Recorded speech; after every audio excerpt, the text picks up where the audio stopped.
Hello students,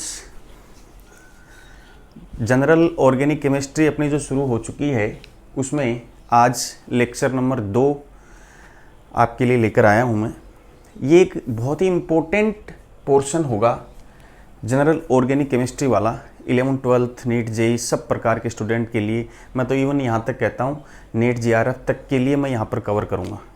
ठीक है, GOC का जो लेक्चर नंबर 2 है उस लेक्चर नंबर 2 के अंदर अपन अब बात करेंगे धीरे धीरे अटैकिंग स्पीसीज वगैरह की। अटैकिंग स्पीसीज को अपन शुरू करें तो उससे पहले मैं एक छोटी सी बात बता देता हूं, ध्यान दीजिएगा। जैसे मान लो कोई रिएक्शन होती है, रिएक्शन मैकेनिज्म। रिएक्शन मैकेनिज्म अपन जब भी डिस्कशन करते हैं, मतलब रिएक्शन का पूरा डिटेल स्टडी करते हैं, तो उसके लिए पहले हमें कुछ छोटी छोटी बातों का जानना बहुत ज़्यादा ज़रूरी है। ठीक है, रिएक्शन मैकेनिज्म की अपन चर्चा करें तो ध्यान दीजिएगा। सपोज मैं बात कर रहा हूँ A B plus C is equal to A C plus B. Suppose ये कोई रिएक्शन है, ठीक है। इसमें ये साइड क्या होती है, रिएक्टेंट, रिएक्टेंट्स होते हैं, और ये क्या होता है, प्रोडक्ट, ये आप जानते हो। ठीक है, ये जो रिएक्टेंट होते हैं ये 2 टाइप के हो सकते हैं। रिएक्टेंट फिर से कितने टाइप के हो सकते हैं, 2 टाइप के। कौन कौन से, एक तो सबस्ट्रेट और एक होता है रिएजेंट। सबस्ट्रेट और रिएजेंट। सबस्ट्रेट और रिएजेंट में डिफरेंस क्या होता है वो देखिए आप। रिएजेंट को कुछ ऐसे डिफाइन करते हैं कि रिएजेंट एक अटैकिंग स्पीसीज होती है, जो अटैक करता है उसको हम रिएजेंट बोलते हैं। क्या लिख दें इसकी, it is a attacking species, it is a attacking species. और सबस्ट्रेट क्या होता है,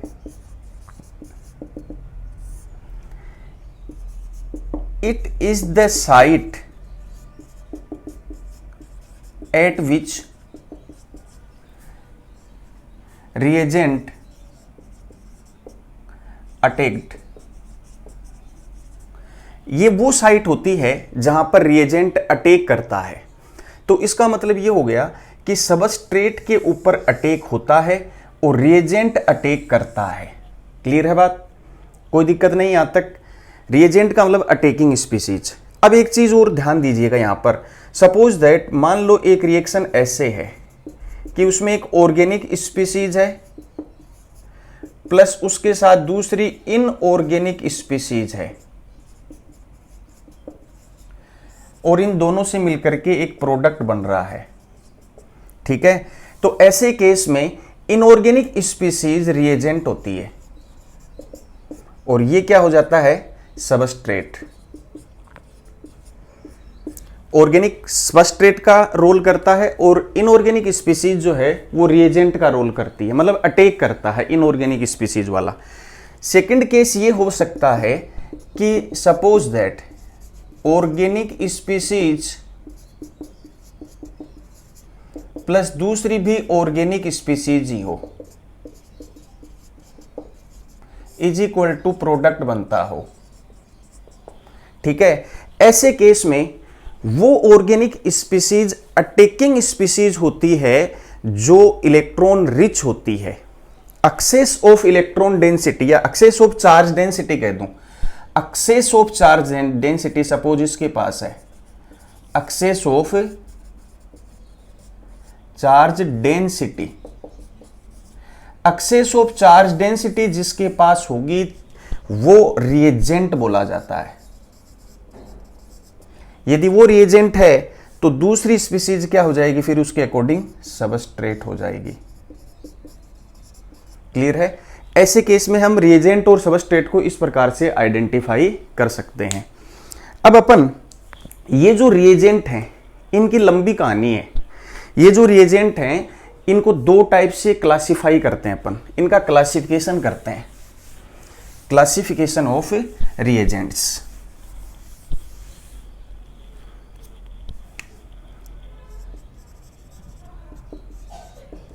क्लासिफिकेशन ऑफ रिएजेंट्स। रिएजेंट का क्लासिफिकेशन दो टाइप से किया जाता है। नंबर 1 इलेक्ट्रोफाइल और नंबर 2 न्यूक्लियोफाइल। ये वर्ड बहुत यूज होते हैं, इलेक्ट्रोफाइल और न्यूक्लियोफाइल। इलेक्ट्रोफाइल और न्यूक्लियोफाइल में अभी हम एक बार डिस्कशन करेंगे इलेक्ट्रोफाइल का, उसके बाद फर्दर डिस्कशन करेंगे न्यूक्लियोफाइल का। ठीक है। इलेक्ट्रोफाइल वर्ड दो वर्ड से मिलकर बना है, electro plus files. Electro plus files, ध्यान दीजिएगा, इलेक्ट्रो वर्ड का मीनिंग होता है इलेक्ट्रॉन और फाइलस वर्ड का मीनिंग होता है लविंग स्पीसीज। लविंग स्पीसीज, इसका मतलब ये हो गया, that means it is a electron loving species.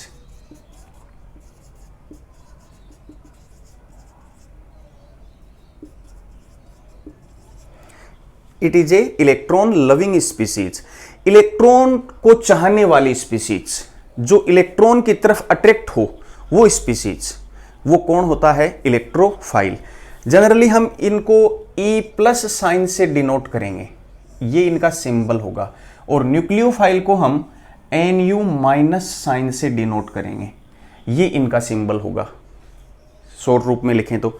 But ध्यान दीजिएगा, मैंने इसके ऊपर पॉजिटिव चार्ज लगाया ना, इसका मतलब ये हो गया कि it is a electron deficient species, मतलब इनके ऊपर इलेक्ट्रॉन की कमी होती है। जिनके ऊपर इलेक्ट्रॉन की कमी होती है वही इलेक्ट्रोफाइल होता है। इलेक्ट्रॉन की कमी है तभी तो इलेक्ट्रॉन लविंग स्पीसीज है, तभी तो इलेक्ट्रॉन को चाहता है, वो इलेक्ट्रॉन की पूर्ति करना चाहता है। तो एक लाइन ये भी कह सकता हूं ना, it is a electron deficient species. It is a electron deficient species, electron की कमी वाली स्पीसीज होती है, और हमेशा ये एक्सेप्ट करेगी क्या? इलेक्ट्रॉन पेयर एक्सेप्ट करती है। इट एक्सेप्ट, ध्यान दीजिएगा इन वर्ड पर, इट एक्सेप्ट इलेक्ट्रॉन पेयर। कहां से? From electron rich species. जो इलेक्ट्रॉन रिच स्पीसीज होगी, जहां इलेक्ट्रॉन की डेंसिटी ज्यादा होगी, वहां से ये इलेक्ट्रॉन पेयर को एक्सेप्ट करने वाली स्पीसीज होती है, उसी को हम इलेक्ट्रोफाइल बोलते हैं। इलेक्ट्रोफाइल वर्ड का मीनिंग तुम्हें समझ में आ गया होगा। ठीक है। अब मैं इस इलेक्ट्रोफाइल के जो टाइप हैं वो लेता हूं, तो फिर से अपन इलेक्ट्रोफाइल का डिटेल लेंगे अब, और उसमें लिखते हैं क्लासिफिकेशन ऑफ इलेक्ट्रोफाइल्स। देखिए, अब बात करते हैं क्लासिफिकेशन ऑफ इलेक्ट्रोफाइल। इलेक्ट्रोफाइल का डिटेल लेते हैं। इलेक्ट्रोफाइल का क्लासिफिकेशन जो है वो 2-3 टाइप से किया जाता है। नंबर 1, पहला मैं लेता हूं पॉजिटिवली चार्ज्ड स्पीसीज। जिनके ऊपर पॉजिटिव चार्ज होता है वो इलेक्ट्रोफाइल की तरह ही बिहेव करते हैं। जैसे एग्जाम्पल के रूप में देखो, Cl+, Br+, I+, R+। R क्या है? Alkyl group. एल्काइल ग्रुप मतलब मिथाइल है, इथाइल है, प्रोपाइल है, ब्यूटाइल है, सब टाइप के एल्काइल ग्रुप इसमें इंक्लूड कर लेंगे अपन। जिनके ऊपर पॉजिटिव चार्ज हो वो इलेक्ट्रोफाइल की तरह बिहेव करते हैं। इनके अलावा देखिए कुछ जैसे NO2+। NO2+ का नाम होता है nitronium ion. NO+ nitrosonium ion. इसके बाद बेंजीन, उसके साथ N ट्रिपल बॉन्ड आयन, इस पर लोन पेयर, इस पर पॉजिटिव चार्ज, इसको बोलते हैं डाइएजोनियम। बेंजीन के साथ जुड़ा हुआ है बेंजीन डाई एजोनियम आयन। ठीक है। कुल मिलाकर के ऐसी स्पीसीज जिन पर पॉजिटिव चार्ज हो वो इलेक्ट्रोफाइल की तरह बिहेव करती हैं। ठीक है, बट ये ऑलवेज सही नहीं होता है, हमेशा ये बात सही नहीं होती है। ये इसके लिए मैं ये वर्ड यूज करूँ ना कि वो पॉजिटिवली चार्ज स्पीसीज जिनमें सेंटर एटम के पास या जो इलेक्ट्रॉन पेयर एक्सेप्ट करता है उसके पास वेकेंट ऑर्बिटल हो तो ही वो इलेक्ट्रॉन पेयर एक्सेप्ट करेगा और तभी वो इलेक्ट्रोफाइल की तरह बिहेव करेगा। ध्यान दीजिएगा इधर, जैसे सपोज मैं कहूं अमोनियम आयन है NH4+, क्या ये इलेक्ट्रोफाइल की तरह बिहेव करेगा? नो, नहीं करेगा, क्योंकि आप जानते हो नाइट्रोजन का इलेक्ट्रॉनिक कॉन्फ़िगरेशन क्या होगा, 1s2 2s2 2p3। ये इसका आउटर मोस्ट सेल है, 2s के 2 2p में 3। देखिए इधर 2s में 2 और 2p के अंदर 3 इलेक्ट्रॉन, ठीक है, इस टाइप से। अब 4 हाइड्रोजन इसके पास आ रहे हैं बॉन्डिंग के लिए, एक हाइड्रोजन इसके साथ साझा करके पार्टनरशिप करके बना लेता है, दूसरा इसके साथ पार्टनरशिप कर लेता है, तीसरा इसके साथ। अमोनिया की फॉर्मेशन जहां तक होती है वहां तक नाइट्रोजन पर ये लोन पेयर रहता है। अब ये जो चौथा बॉन्ड नाइट्रोजन बना रहा है चौथे हाइड्रोजन के साथ, वो अपना ये लोन पेयर डोनेट करता है। ये नाइट्रोजन अपना लोन पेयर डोनेट करता है हाइड्रोजन को, तभी इसके ऊपर पॉजिटिव चार्ज आ जाता है। तो नाइट्रोजन के पास कोई वेकेंट ऑर्बिटल ही नहीं है फिलहाल, तो क्या नाइट्रोजन इलेक्ट्रोफाइल की तरह बिहेव करेगा? नो, नहीं करेगा।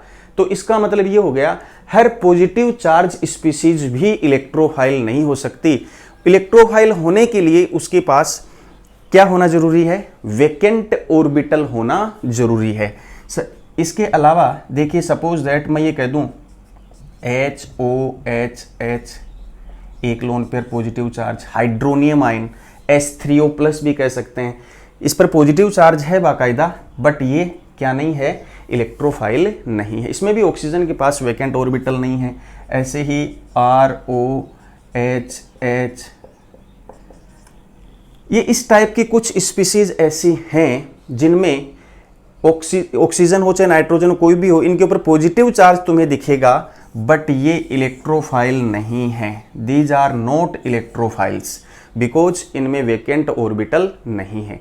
एक टाइप के तो ये हैं जिनका इनका हमें ध्यान रखना पड़ेगा कि इलेक्ट्रोफाइल की तरह बिहेव करेगा या नहीं करेगा।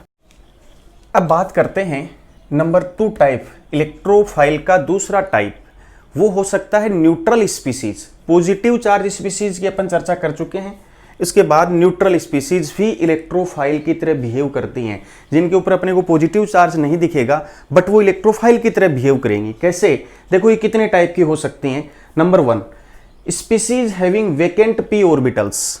ऐसी स्पीसीज जिनके पास वेकेंट p ऑर्बिटल हो तो वो इलेक्ट्रोफाइल की तरह बिहेव कर सकती है। ध्यान देना, यहाँ पर बोरोन के हेलाइड हैं, फ्लोराइड, क्लोराइड, ब्रोमाइड, ये सब, इनमें बोरोन के पास वेकेंट p ऑर्बिटल प्रेजेंट होता है। उस p ऑर्बिटल में ये इलेक्ट्रॉन पेयर एक्सेप्ट कर लेती हैं और इलेक्ट्रॉन पेयर एक्सेप्ट करने वाला इलेक्ट्रोफाइल ही होता है। तो ये सब इलेक्ट्रोफाइल की तरह बिहेव करती हैं, भले ही इनके ऊपर पॉजिटिव चार्ज नहीं हो। सेम ऐसे ही ये डाइक्लोरोकार्बिन है, कार्बिन की फॉर्म होती है, उसमें भी कार्बन के पास वेकेंट ऑर्बिटल प्रेजेंट होता है, इसलिए ये इलेक्ट्रॉन पेयर एक्सेप्ट करके किसकी तरह बिहेव करता है?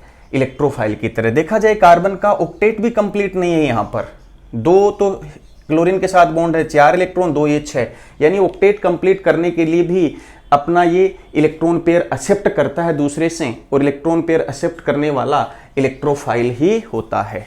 क्लियर है?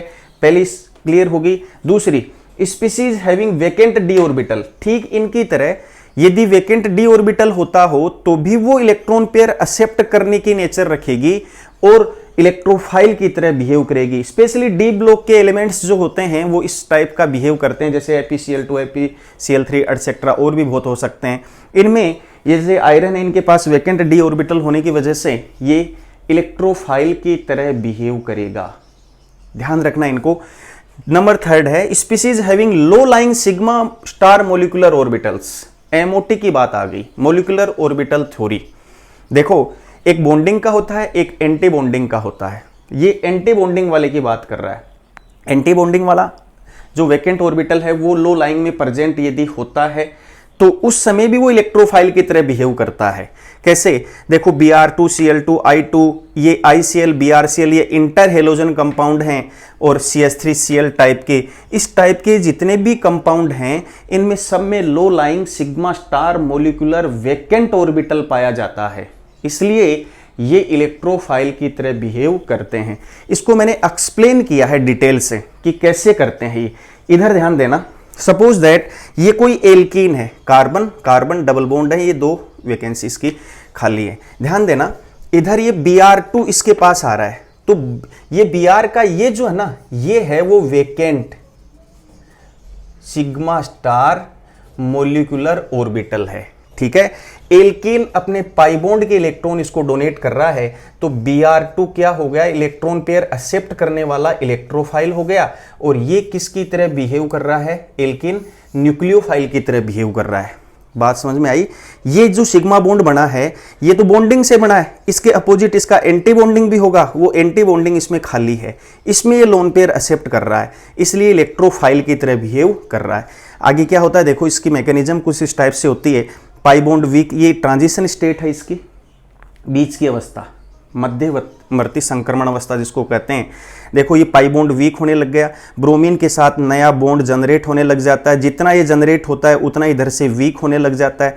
एक पर इस पर जो इससे इलेक्ट्रॉन पेयर एक्सेप्ट कर रहा है उस पर डेल पॉजिटिव, और जो अदर वाला है उसकी तरफ इलेक्ट्रॉन डेंसिटी खिसकने लग जाती है, उस पर डेल नेगेटिव चार्ज बनने लग जाता है।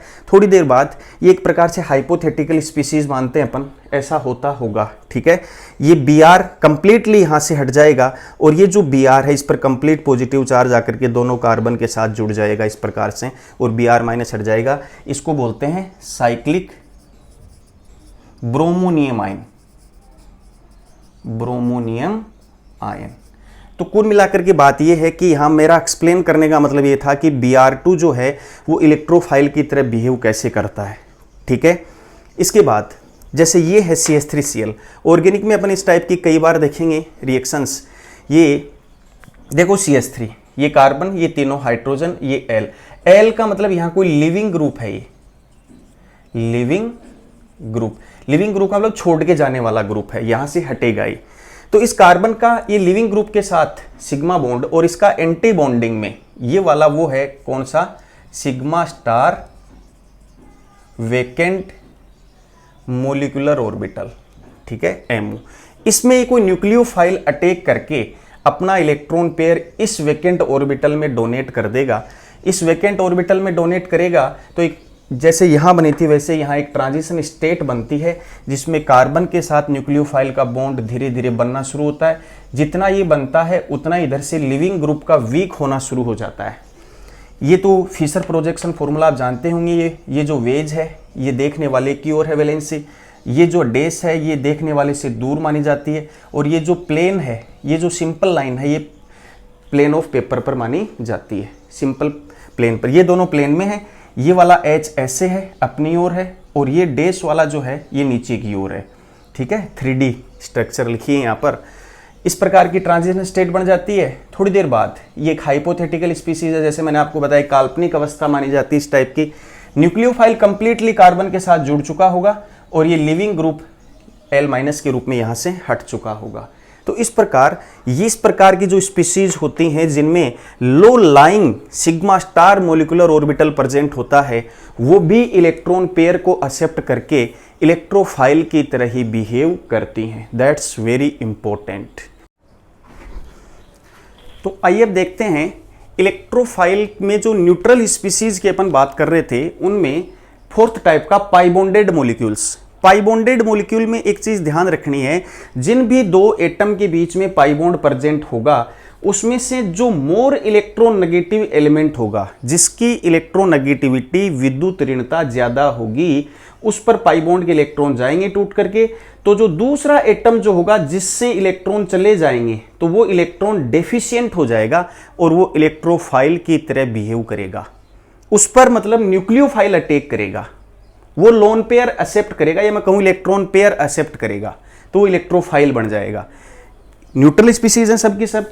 इधर देखना, जैसे पहले केस में ये कार्बन और ऑक्सीजन के बीच का पाई ब्रेक होगा, तो ये ग्रिग्नार रिएजेंट है, इसका R- इस कार्बन को अपना इलेक्ट्रॉन पेयर डोनेट करके बॉन्ड बनाएगा, इसका नाम है ग्रिग्नार रिएजेंट। ठीक है, आगे और आ जाएगा। ये तो इसका मतलब ये हो गया कार्बन डाइऑक्साइड में कार्बन इलेक्ट्रोफिलिक साइट हो गई कि मतलब यहाँ इलेक्ट्रोफाइल की तरह बिहेव कर रहा है, ये न्यूक्लियोफाइल इसके ऊपर अटैक करेगा। क्लियर। ऐसे इसमें ये पाई बॉन्ड ब्रेक होगा तो ये बेंजीन अपना पाई इलेक्ट्रॉन की डेंसिटी सल्फर के वैकेंट ऑर्बिटल में दे देगा, तो यहाँ अटैक, ये बेंजीन क्या हुआ, न्यूक्लियोफाइल हो गया, SO3 क्या हुआ, इलेक्ट्रोफाइल हो गया। क्लियर है, जैसे ये इलेक्ट्रोफाइल, ये न्यूक्लियोफाइल। ऐसे ही ये क्या है, कार्बोनाइल कंपाउंड होते हैं, ऐसे ही कार्बोनाइल कंपाउंड। ठीक है, इसमें ये पाई बॉन्ड ब्रेक हुआ और यहाँ इस पर न्यूक्लियोफाइल का अटैक हुआ Nu- का, तो वो इस कार्बन पर होगा। तो इसका मतलब ये इलेक्ट्रोफाइल की तरह बिहेव कर रहा है और न्यूक्लियोफाइल इस कार्बन पर अटैक करेगा। क्लियर। ये इमीन होता है, IMINE, इमीन। कार्बन और नाइट्रोजन के बीच डबल बॉन्ड की स्पीसीज को इमीन बोला जाता है। ठीक है, ये पाई बॉन्ड भी इधर ब्रेक होगा क्योंकि nitrogen is more electronegative than carbon, तो इसके ऊपर भी न्यूक्लियोफाइल का अटैक इस कार्बन पर होगा। ऐसे ही साइनाइड में ये पाई इधर ब्रेक होगा तो इसके ऊपर भी न्यूक्लियोफाइल का अटैक इस कार्बन के ऊपर होगा, तो ये इलेक्ट्रोफाइल की तरह बिहेव कर रहा है, ये न्यूक्लियोफाइल हो गया। ऐसे ही ये एल क्या है, ये एल कोई लिविंग ग्रुप है, या मैं ये कहूँ एल की जगह क्या क्या हो सकता है, OR। OR होते ही ये एस्टर बन जाता है, इसकी जगह OCOR। यदि ऐसा ग्रुप जुड़ जाए तो ये एनहाइड्राइड बन जाता है, इसकी जगह यदि NH2 जुड़ जाए तो ये क्या बन जाता है, एमाइड बन जाता है, इसकी जगह यदि हेलोजन जुड़ जाए तो ये एसिड हेलाइड बन जाते हैं। मतलब कई टाइप के ग्रुप एल की जगह हो सकते हैं, कोई भी हो। ये कार्बोनिल ग्रुप का ये जो पाई बॉन्ड है ये ब्रेक होगा, पाई बॉन्ड ब्रेक होगा तो यहाँ इस कार्बन के ऊपर न्यूक्लियोफाइल का अटैक होगा। क्लियर है, तो ये इलेक्ट्रोफाइल की तरह बिहेव करेगा। सेम ऐसे ही यहाँ भी ये लिविंग ग्रुप इनकी तरह कुछ हो सकते हैं, तो यहाँ न्यूक्लियोफाइल का अटैक कहाँ होगा, ये पाई बॉन्ड ब्रेक होगा, ये न्यूक्लियोफाइल का यहाँ अटैक होगा, तो ये इलेक्ट्रोफाइल की तरह बिहेव कर रहा है। क्लियर है, ये है ET का मतलब है इथाइल, ET मतलब इथाइल। इथाइल का मतलब जानते हो ना, C2H5, इथाइल ग्रुप है।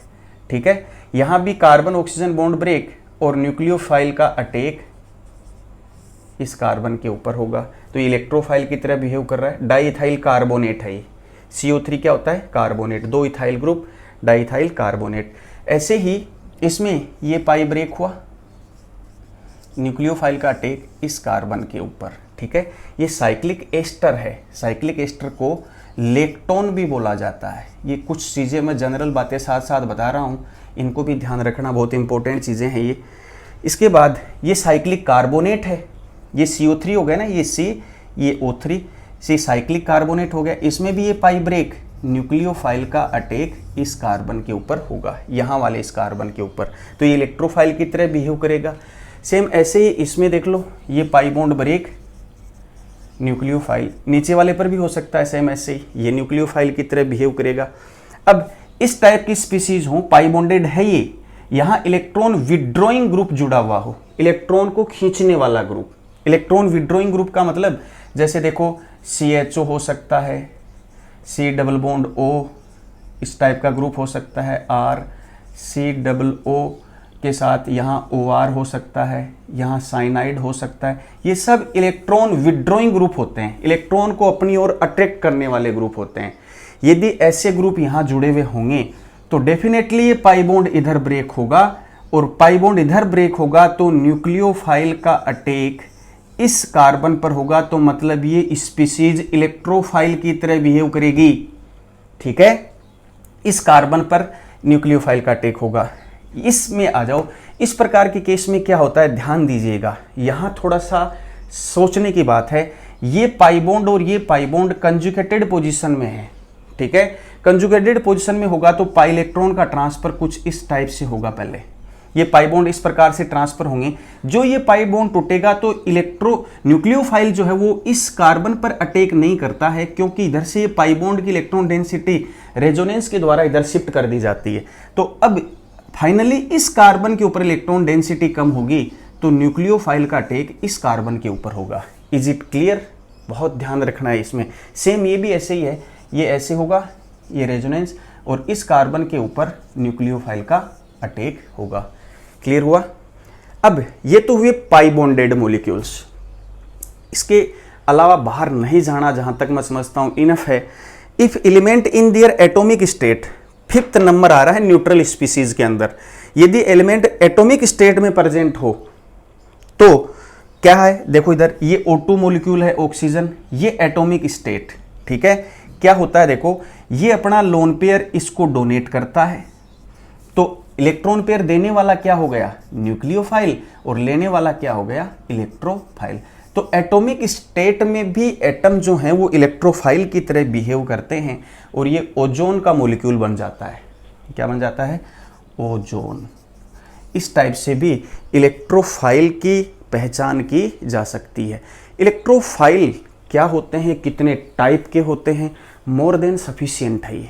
क्लियर है? इन सब चीज़ों को आप, जो मैंने आज आपको पढ़ाया है, इन सब चीज़ों को आप अपनी नोटबुक के अंदर नोट कर लें ज़रूर, ठीक है। इस वीडियो को बार बार मैंने फास्टली बोला है, तो बार बार इसको प्योज करके या पीछे करके देखें क्या कह रहा हूँ, बार बार इन चीज़ों को समझें, तो इजीली ये चीज़ समझ में आ जाएंगे।